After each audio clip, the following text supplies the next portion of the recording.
Eve here, and today I'm going to talk about the Jaclyn Hill x Morphe palette. I've been super excited for this palette for a very long time.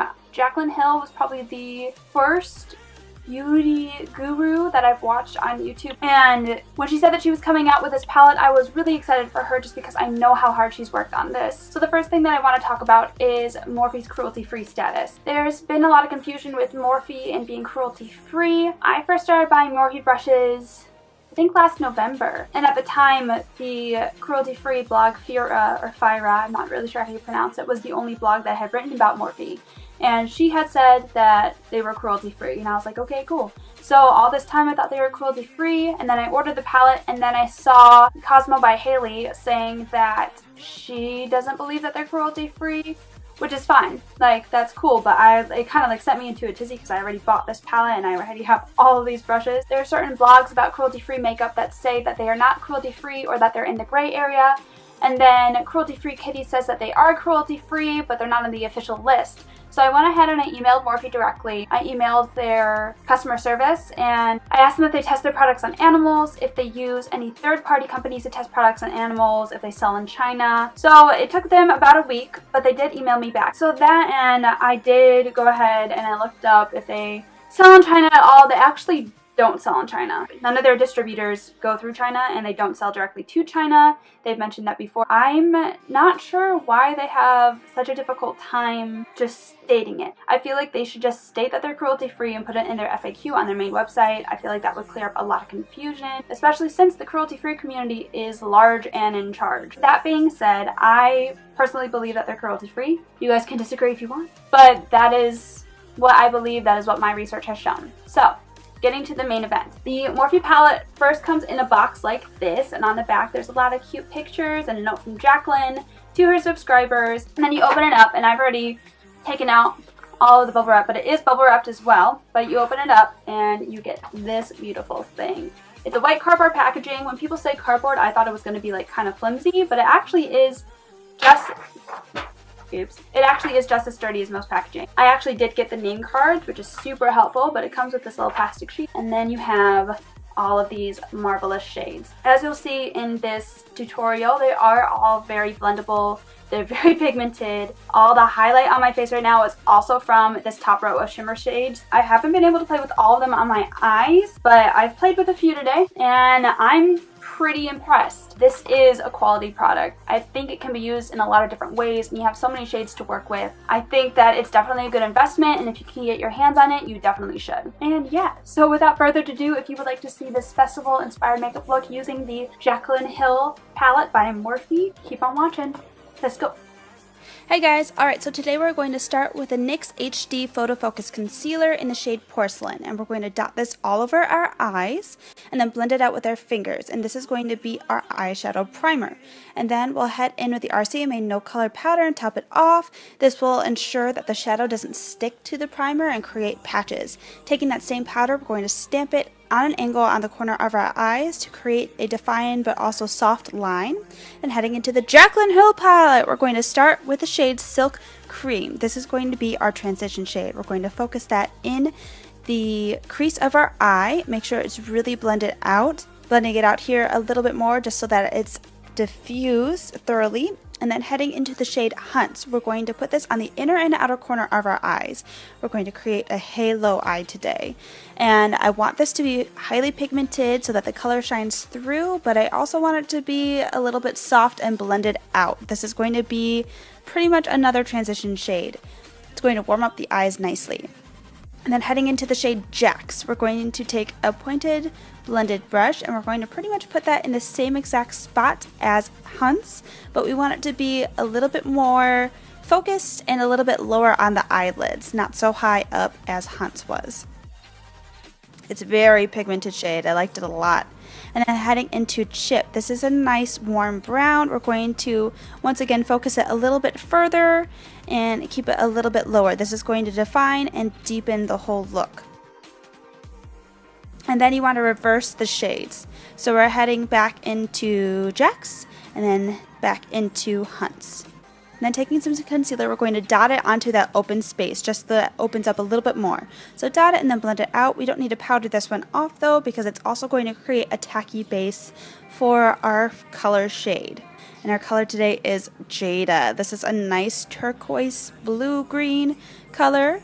Really pigmented. I liked it a lot. So we're going to put this all over that open space. It doesn't really matter if it's super even. As you can see, it's coming out a little bit patchy because of the concealer. But don't you worry, my dears. We're going to go right over that with a shimmer shade. So our shimmer shade today is Pool Party. So this is going to bring a little bit more light to the look because it has a shimmer. It's also going to make the look a little bit more blue rather than a deep green color. So pat that all over top and then blend out the edges. So here we're blending out with Hunt's, then Jack's again, and Chip. You want to make sure that everything is blended and that none of the colors have lost any of their pigment. Going once again with Silk Cream just to blend out the edges, make sure everything is smooth, and then heading into our primer. So today I'm using the Pure Correcting Primer. I'm going to dot this, focus it on my T-zone, but we'll spread it all over my face. And then to make sure that the primer really works and that our face stays all day, we're going to spritz it with my NYX Dewy Setting Spray. I like to layer my setting spray so that everything really sticks. If you're at a music festival, you want everything to stay all day. And then heading into the NYX HD Concealer in green, we're going to dot this all over my blemishes and on any red areas.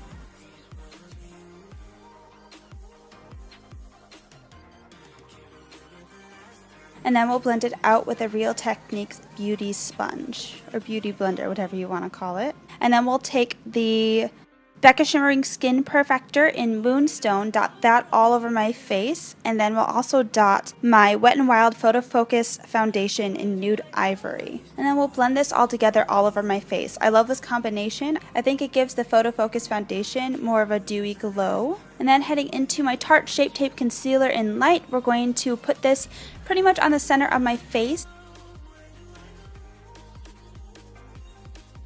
And then grabbing the NYX HD Concealer in Porcelain, once again, we're going to put this on any of my blemishes that are still peeking through the foundation. When you let the concealer sit, it allows it to show up more pigmented. And then grabbing my Tarte Shape Tape Concealer again, we're going to put this under my eyes.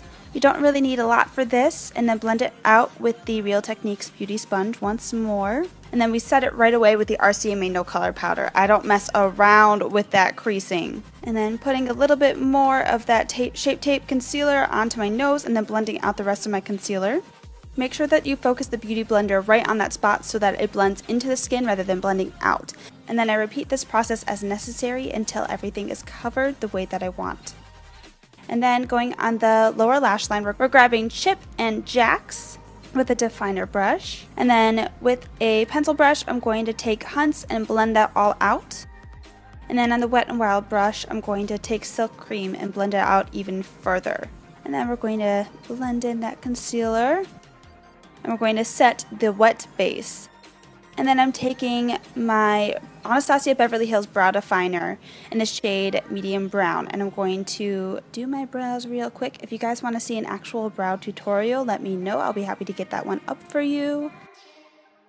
And then I'm taking my beauty sponge and I'm going to sort of bake my face. I'm basically just pressing the pressed powder into my T-zone so that it really stays all day. And then I take a big fluffy brush and I blend powder anywhere where I need to apply bronzer, blush. Then I'm taking my Butter Bronzer by Physicians Formula in light bronzer and putting that on the hollow of my cheekbones and on my forehead and on my chin. And then I take the same bronzer and I put it down my nose and I use that for my nose contour. I find that if I use an actual contour shade, it makes it really dark. And then my contour is my NYX blush in Taupe. It's a really nice cool tone color. It's not too dark. I find I can apply it in light applications. And then taking my beauty sponge on the hard edge, I'm going to define that contour. And then going in with the Hourglass Ambient Lighting Blush in Incandescent Electra, I'm going to put that on my cheeks. Tap off the excess, it really is pigmented. And then my highlight today. So I'm grabbing Faint and Beam. Faint is going to be my cheek topper and Beam is going to be my all over highlight. We're going to put that on the high points of the face. And then we're going to put Beam on the inner corners of my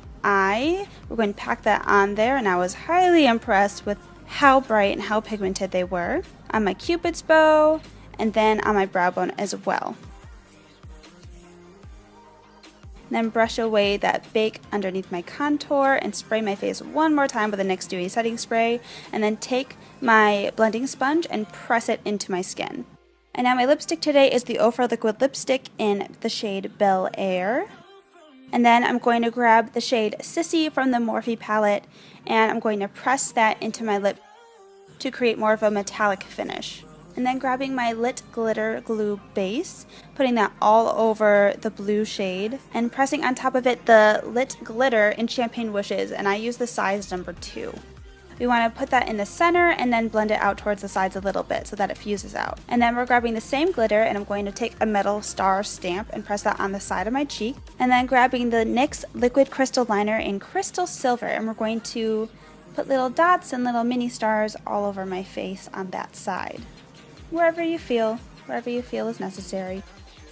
Then I'm going to curl my lashes and apply my Too Faced Better Than Sex mascara. I'm going to apply multiple coats. And then for my lower lashes, I'm going in with the Pixie Lower Lash Line Mascara. Alright guys, and this is the finished look. I went ahead and I used the Ardell Wispy Lashes. If you guys want to see a video on how to apply fake lashes, go ahead and click that icon right up here. If you guys enjoyed this video, please make sure to give this a big thumbs up. And if you guys want to see other videos like this, make sure to hit that subscribe button right down below. Thank you guys so much for watching, and I'll see you guys soon. Bye guys.